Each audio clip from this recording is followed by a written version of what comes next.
about the phases or the steps that are involved in penetration testing. So, after you have hacked into the system, after you have exploited the system, then you go to post exploitation. That means access is already been obtained by you. You already accessed the system that you're trying to hack, and after that, whatever you do on the system that comes under post exploitation. So that could involve maintaining hidden access, trying to install a backdoor there so you can access that system in the future.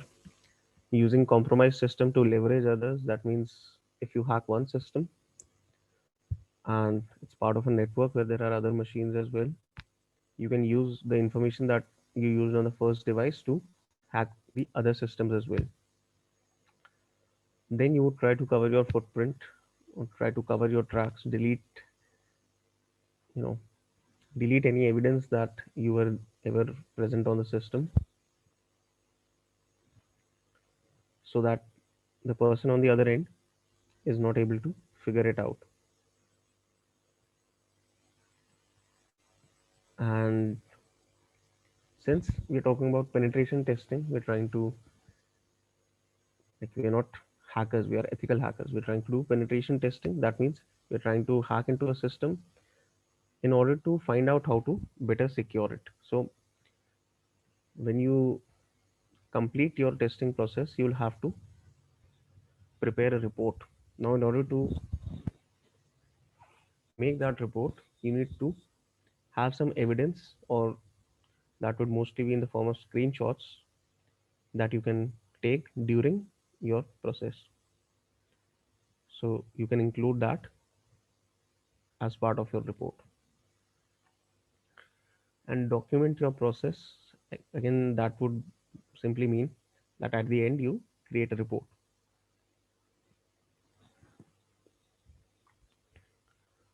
Now, in your report, after you have done with your penetration test, you'll have to submit a report, and it should be extensive, it should be very thorough, it should include everything that you have done from the beginning. And you can also include the reports generated by various tools that you use as part of this report. So let's say use Nmap, you do a scan, you can use those results, make them a part of your report. Similarly for other tools as well, you can do the same thing so that your report is much more easy to understand.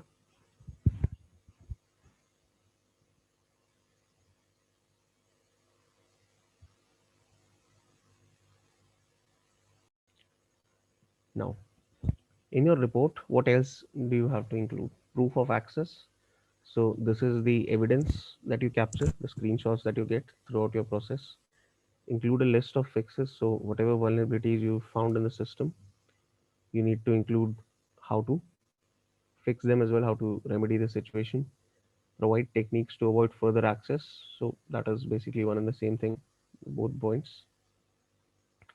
Provide proof that you have no longer active access to the system. This would not be part of the report. This is something you do separately. And okay, all of this would be part of the report. After you're done with the reporting, after you're done preparing the report, you need to present it to the client, and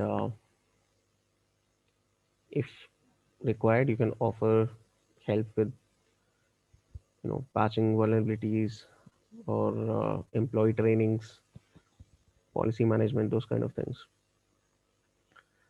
And after that, you do a final assessment of the network, and you can also schedule a regular audit or a regular penetration test with your client, maybe every 3 months or every 6 months, every year, that kind of thing. And you need to make sure that the report that you have generated is kept secure, and the only people who have access to that report should be anyone who has conducted the penetration test, people part of that team, and the client. So no one else should be having access to the report. After you do that, that's the end of your process. Okay, so this course is mostly practical. There's hardly any theory involved.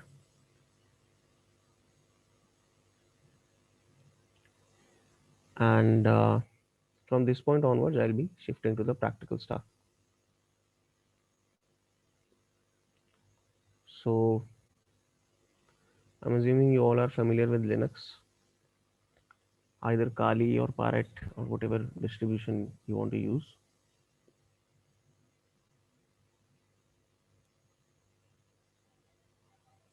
Is there anyone here who's not familiar with Linux?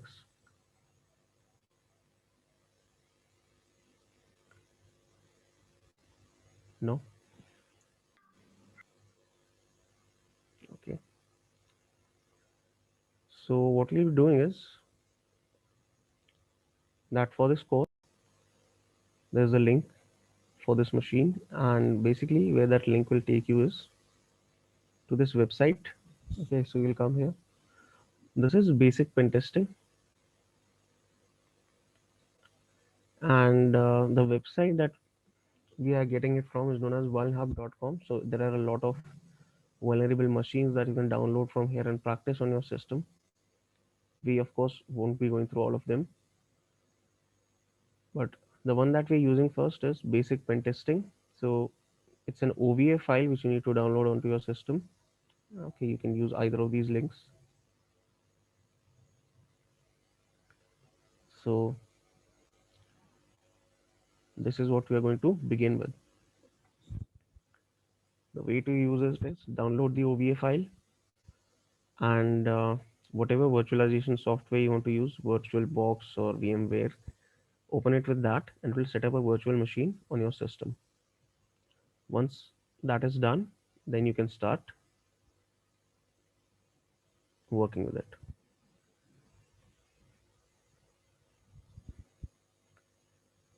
So if you want to practice this, you need to get it installed on your system. So what I'll be doing now is I'll start working on this. I'll switch over to my attacking virtual machine and proceed from there.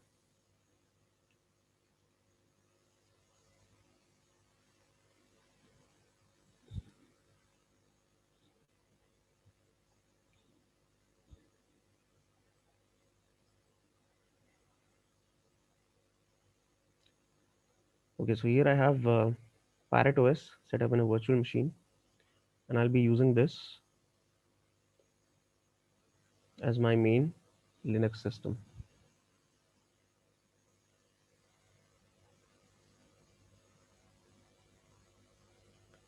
And I also have basic pen testing set up as a virtual machine.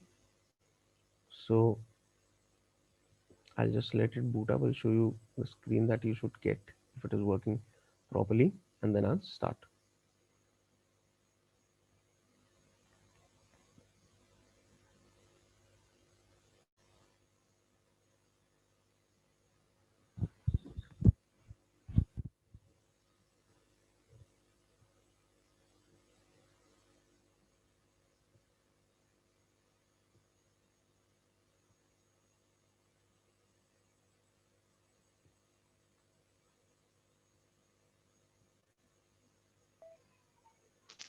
So you are using Parrot, right? Yes. Yes, I'm using Parrot. Yes.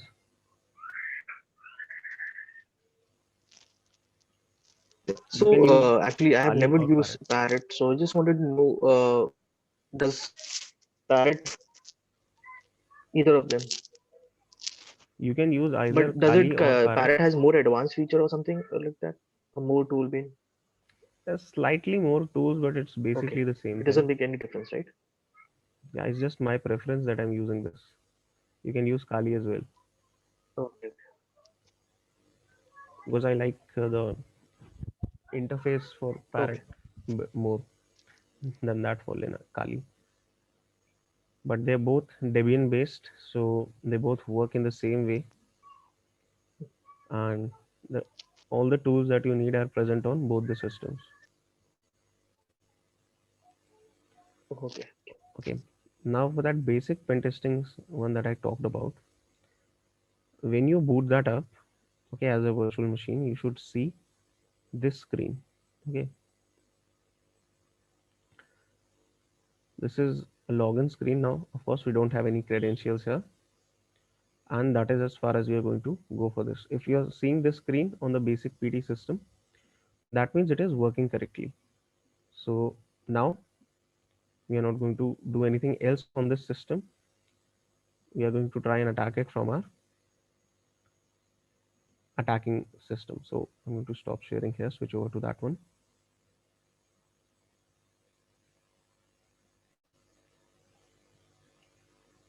Okay, keep in mind that if you want to practice, you cannot directly start working on the target system, because we are trying to see what to do in case you want to hack into that system. Now, we are doing this with the help of a virtual machine, but of course, in a realistic situation, even if you are on the same network, you cannot directly access that system or log into it. So, we're not trying to simulate any kind of physical access to the system.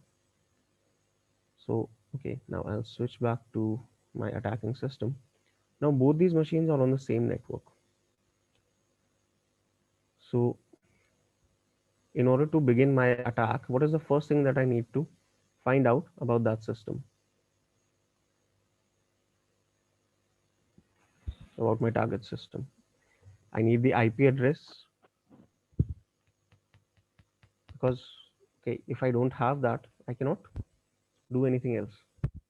So to get the IP address, I'm going to run a ping sweep using nmap. So what I'll do is, okay, first I'll just check what my IP address is. Okay, my IP address for the network is this 10.0.2.15. Okay, now what I'm going to do is run a ping sweep with nmap. So the command is nmap hyphen sn, and I'm going to specify the network. Now I can specify this range like this as well, instead of directly specifying the network notation. So it's going to check all these IPs. Now it shows me that there are 4 IPs on this network: 10.0, 2.1, 2.2, 2.15, and 2.245. So can anyone tell me which of these IPs is definitely not our target?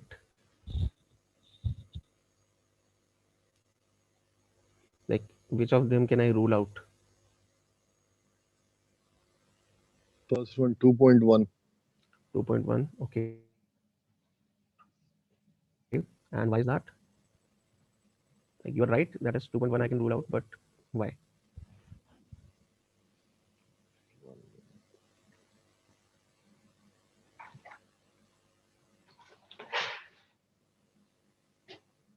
Network address, broadcast.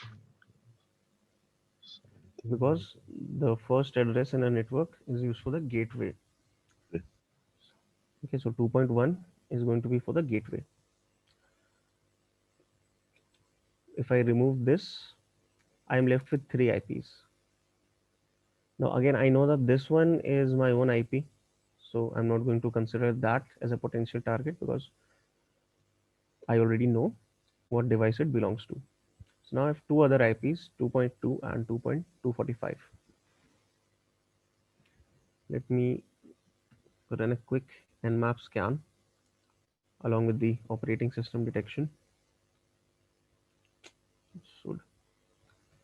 Sudo hyphen o, and for both these IPs. Okay, so that might help me figure out what my actual target is, what IP my actual target is running on. So I specified 2 IPs here: 2.2 comma 245. So that is 2.2 as well as 2.245. We'll consider both of those.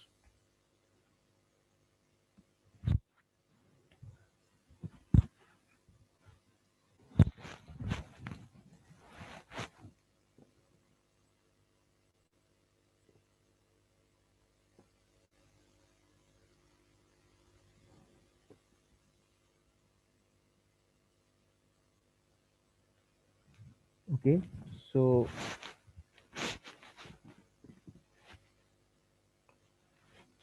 now if you look at the results of these scans, it's showing that there are some ports open on 2.2, but for the operating system scan, it says the results might be unreliable because you could not find at least one open and one closed port. Okay, I don't know why it's saying that because it's showing open ports here.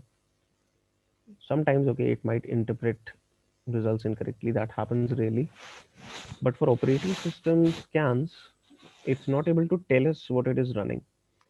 And it's saying that the operating system that is running, it is just guessing here that it's some sort of an embedded device, and it is not able to give us a definitive answer about what kind of device this is. For the second IP, if I'm taking a look at the results, it's able to tell me that I'm running Linux, or the second system is running Linux. So this is our target. Again, if you find a device that is running something like this, that is not a workstation, that is not a computer system. It might be an IoT device, or it might be just another interface of a gateway. So we are going to avoid that and just focus on this one, because now I know that this is the target. Okay, so from this very basic scan, we know that there are three open ports: FTP, SSH, and HTTP. Let's run a slightly more in-depth scan. I said slightly because I'm just running a service version detection for now. We'll see what else to run once we get the results for this.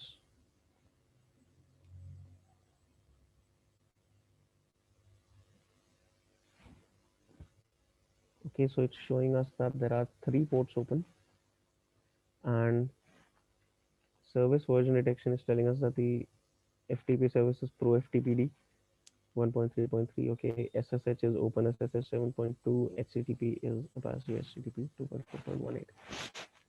Let me just do a scan for all the ports just to be thorough. And while this works,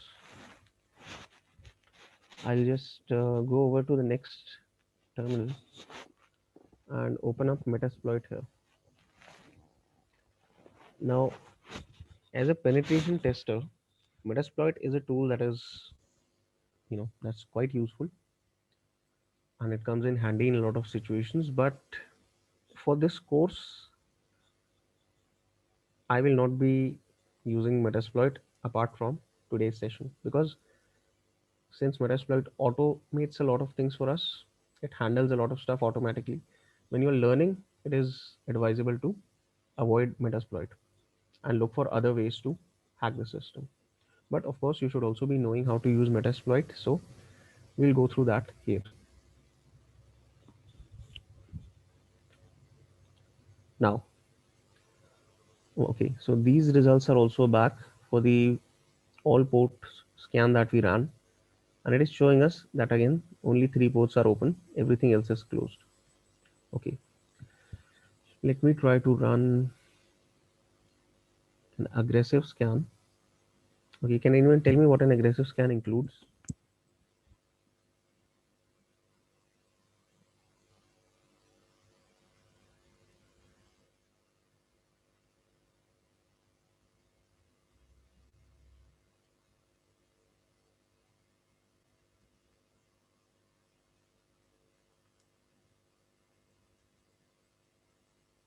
No. Are you guys familiar with Nmap or not?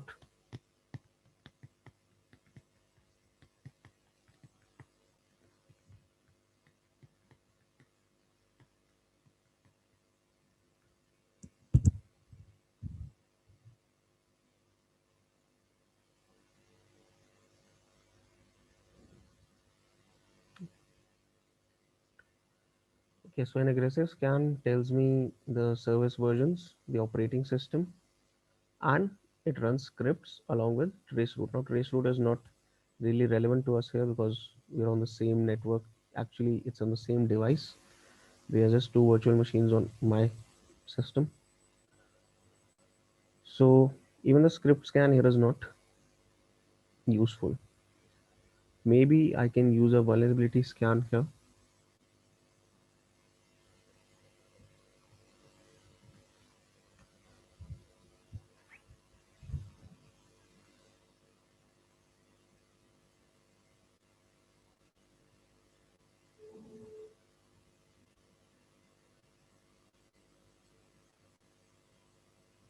And meanwhile, now coming back to Metasploit, our service version detection has told us that the version of FTP that's running here is Pro FTPD 1.3.3. So I don't know whether there is any exploit for that or not, but I can try to look for it in Metasploit. And the way to do that is by using search, the search functionality for Metasploit. I'll just say search and the name of the service, which is Pro FTPD, Pro FTPD, and 1.3.3. I'll search for this because that is the version that is running. And it's giving me a few results, and it's also highlighting the keywords from my search here. Now the first exploit is only going to work up to 1.3.3b, but ours is 1.3.3c. So I'm going to look just for exploits relevant here, which is this one, FTPD 1.3.3c backdoor command execution. So there is an exploit for this particular service, for this particular version of this FTP service. So I'm going to use that in Metasploit. So this is result number 4. I can simply say use 4, or I can say use exploit, and I can just copy this whole thing and paste it here.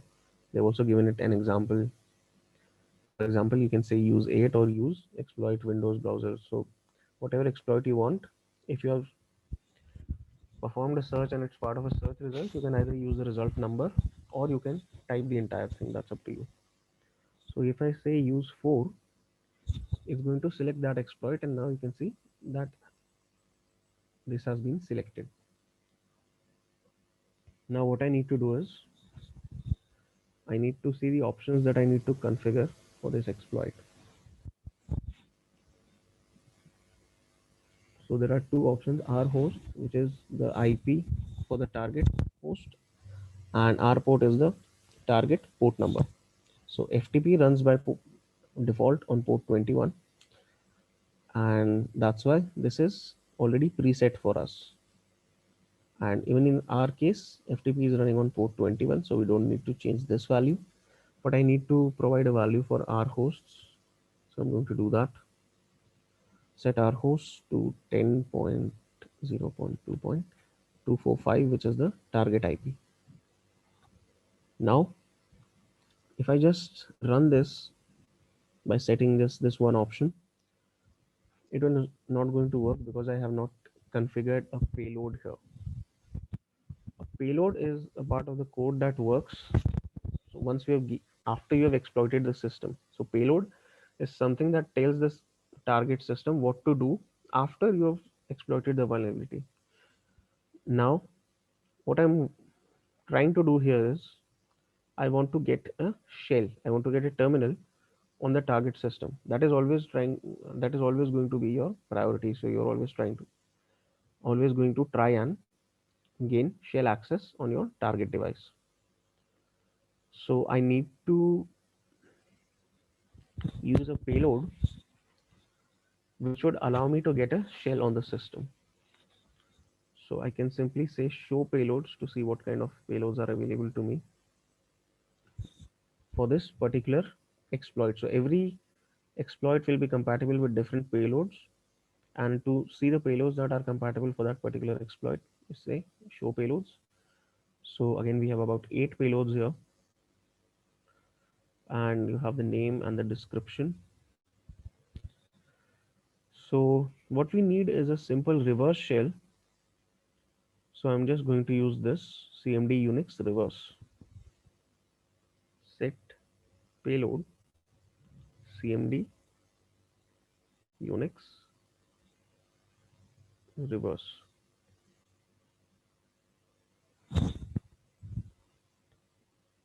Now if you try to see the options, the payload options will also be added, and there are two options here, lhost and lport.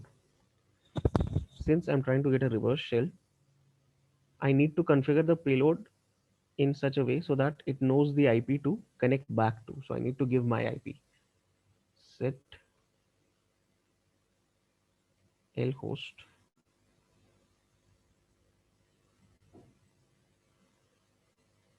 10.0.2.15, and lport is currently set to 4444, but there is no restriction on the port number that you want to set. Just try to avoid the first 1,000 ports and you should be fine.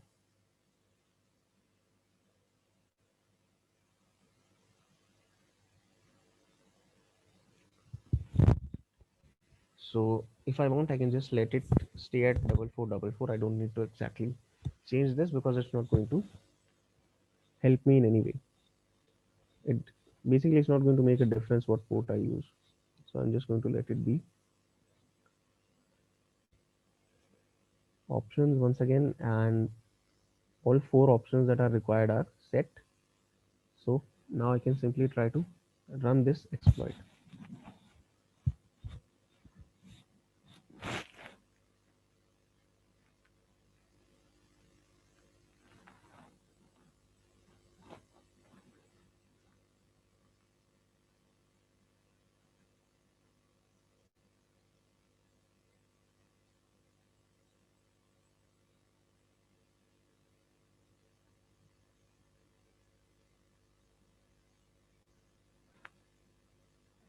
So as you can see, Metasploit has worked its way.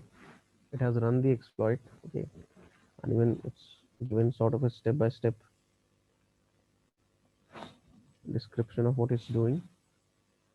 And at the end, it's telling that the command shell has been opened.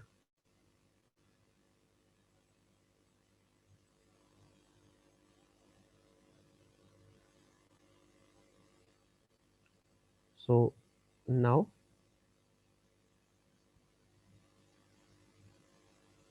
we have a command, we have a terminal on our target system.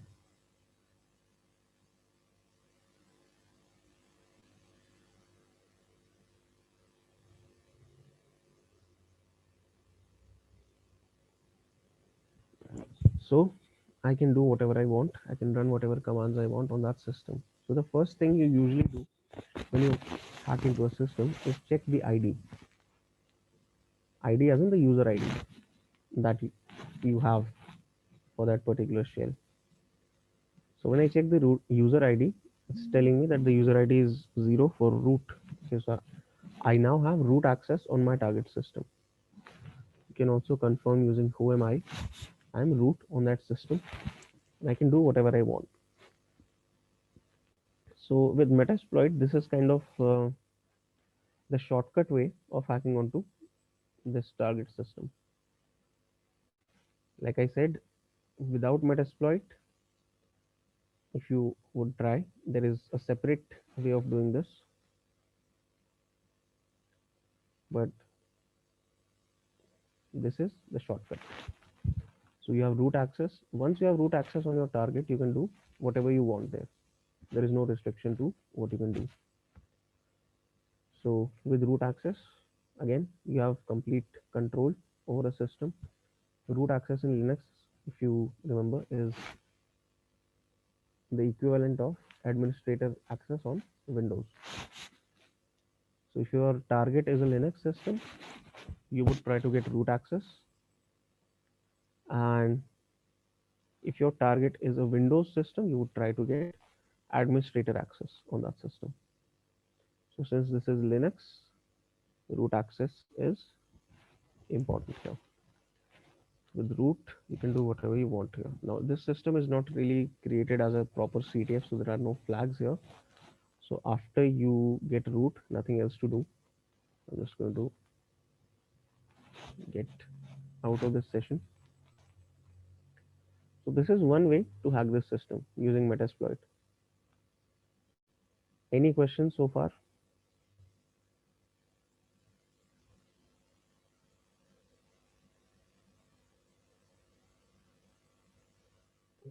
Sir, like after getting the root, like what all things we can do? Like we can check the services and what what all bad things we can do? What Can you bad like, things? yeah, Bad things would be deleting data or okay, planting some data, planting fake evidence somewhere on the system. hmm, Okay, you can steal any data you want. Maybe you can try to install some kind of malware there. Okay, see, if you okay, have root access, you can do whatever you want, right? Everything that you want to do on the system, you can do once you have root access. okay. Using the real QT, should I have to submit Metasploit result also? By Metasploit result, do you mean the process that you followed and the things that you were able to do with Metasploit? Or are you looking for a report generated by Metasploit?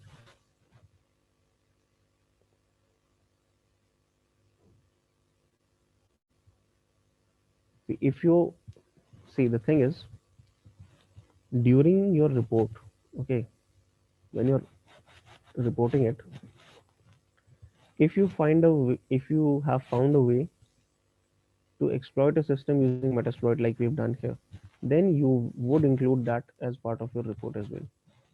You would definitely do that because,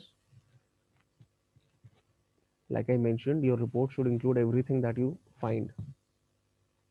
Okay, so this process that I did, you know, hacking the system via Metasploit, if this were an actual penetration test, yes, I would include this at, as part of my report because this is also a way to hack into the system. It's not the only way, but it is a way. It's not the only method to do this, but it is a part of how we can hack the system. Now, as for what malicious things you can do, you can install some kind of spyware there. Okay, you can create a backdoor onto that system.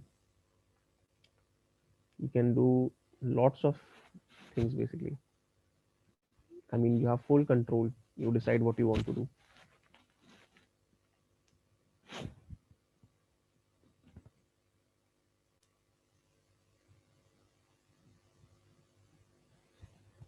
Okay. Now, the thing is, during any real penetration test that you do, or any penetration test that you do, there's going to be, there's not necessary that there's only going to be one way to hack into a system. There might be multiple ways. There might be multiple methods which you can use to get access onto that system. Now, in our case, like, see, this is one method, but there is another method as well. So if I want, I could do that. Like I said, Metasploit is not going to be the focus for this course. So after this point, I'm not going to use Metasploit. I'll exit. And there is another way to hack this system. Let's come to that now. Okay, so we ran a vulnerability scan using Nmap on our target. And one thing that it showed was that there is an FTP, Pro FTPD backdoor vulnerability. And if you exploit that, you can get root access, which is exactly what we did with Metasploit. So that is one method that we have already seen. It did not find any other vulnerabilities, but it found a directory, an interesting directory for us on the web server. And we are going to take a look at that as well. But before that, there's something else I need to talk about. Whenever you see FTP running on a system, it is worth trying to anonymously log into that FTP server. You might not be able to log in. This might not be successful, but it is worth trying. And the way to do that is simply say FTP along with your target IP. Okay. Okay, just excuse me for a minute. I'll just answer the door and I'll come back.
Okay. So what you can try is FTP, then you write the IP, press enter, and it's going to ask you for a username. Now, of course, we currently don't have any credentials for this FTP server or for anywhere else on the system. But what we're trying is an anonymous login. So I can simply write anonymous as the username. Now it's telling me anonymous login. Okay, send your complete email address as your password. Typically, for an anonymous login, what password you use does not matter. So if anonymous login is configured on the system, then you can use a blank password or you can use no password or you can just enter anything. But it's saying here that login is incorrect, login failed. That means anonymous login is not possible on this FTP server. So I'll just exit and I'll come out of it. But if anonymous login was possible, then maybe we could have gotten some files there which would be hosted on the server. But since that is not the case, okay, that is out of the question. That is not an option for us because anonymous login is disabled here.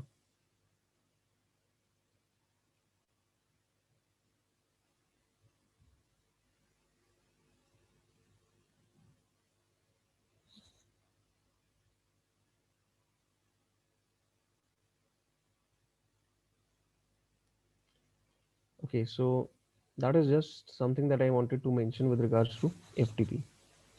It's not something that's present on this system, but for any system that you might test or any CTF that you might solve, it's worth looking into. So once we're done with this, now let's move on to the other open ports. Let's see what else we have. So the next open port is SSH.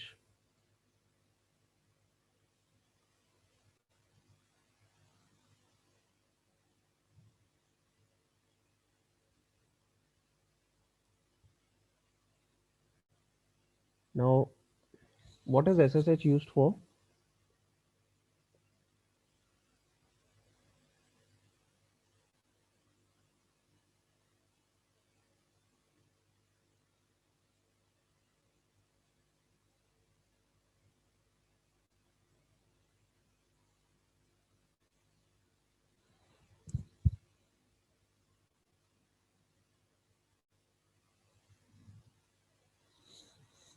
Okay, what does SSH stand for? Can anyone tell me that?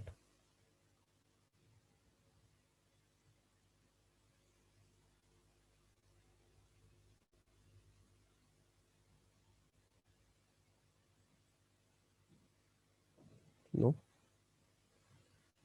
Have you ever used SSH previously? What about Telnet?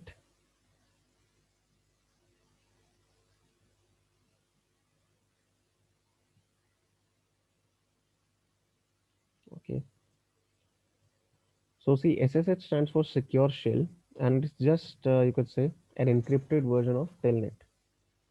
So with Telnet, you can remotely access a command line on some other system. Same thing for SSH, but with SSH, your communication is encrypted. I can't use SSH here because I don't have any credentials, so there's nothing to do with respect to SSH.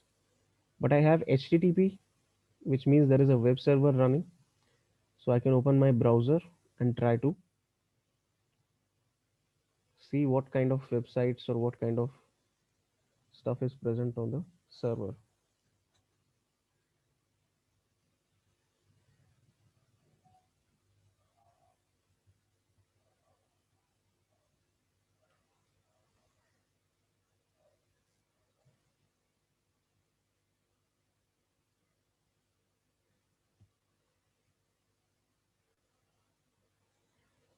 So what I'll do is I'll just open up my browser. I will say I'll just type the IP 244. This is 245. I'll type this IP and it tells me that it works. Now this is a default web page for a server. We haven't reached a website yet. But if I look back at these results, okay, so it says that it has found a potentially interesting folder. Nmap has found something, and it is in the secret directory, okay, on the web server. So I'll just try to navigate to that and see what is present there. Secret, let's see.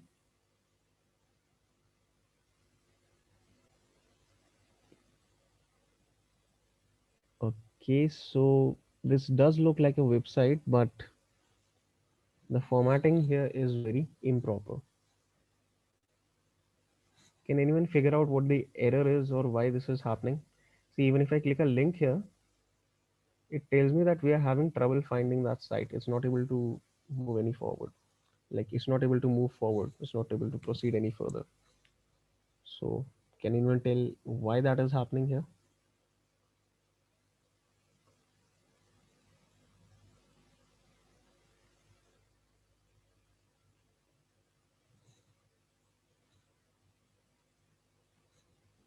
So if I go back,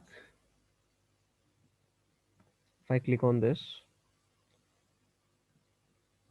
it tells me that it's not able to proceed. It's not fully ready. Like the link is not there to go on that page. So how do we solve this issue? Like, is there anything to D-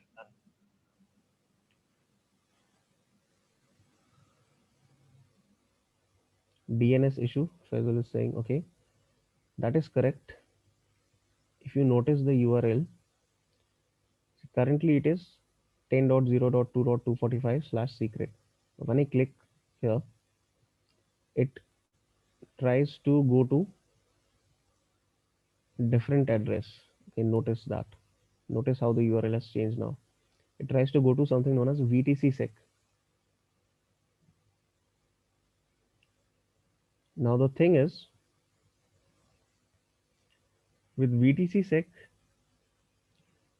our browser or our system does not know what VTC-sec is. So it's trying to send a DNS request for this name for the VTC-sec. But it's not an actual website or anything. It's just a hostname on our local network. So even the DNS server is not able to give us any response here. But we know that VTC-sec, okay, this is going to be this server itself. And just like Faisal has suggested in the chat, that we can add this host name in our local host file. The way to do that is I'll open up the host file in my command line editor nano. And the host file in a Linux system is stored in etc hosts, like that is the name of the host file. It's in the etc directory. I'm going to edit that, and I'm going to add an entry 10.0.2.245, and I'm going to write the corresponding host name so that when my system tries to look for VTC sec, it is first going to check this host file, then send a DNS request. But if I already include this VTC sec, it will find this here. It won't have to send a DNS request. Save this. Now let's go back to the browser, click this link, and now you can see that it is opening. And now even if you go to this link, even if you use the IP, it's going to load properly, okay, with proper formatting and images and all. Why? Because earlier all the links on the website were pointing towards VTC sec, but the system did not know what that was. So we've resolved that. We fixed that issue, added VTC sec to our host file. Now it's opening properly and I can interact with this.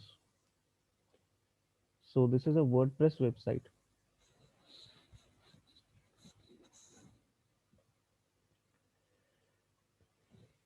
So even here I have a couple of different ways to approach it. One involves using Metasploit, the other involves doing it without Metasploit. So okay, I'll continue with this.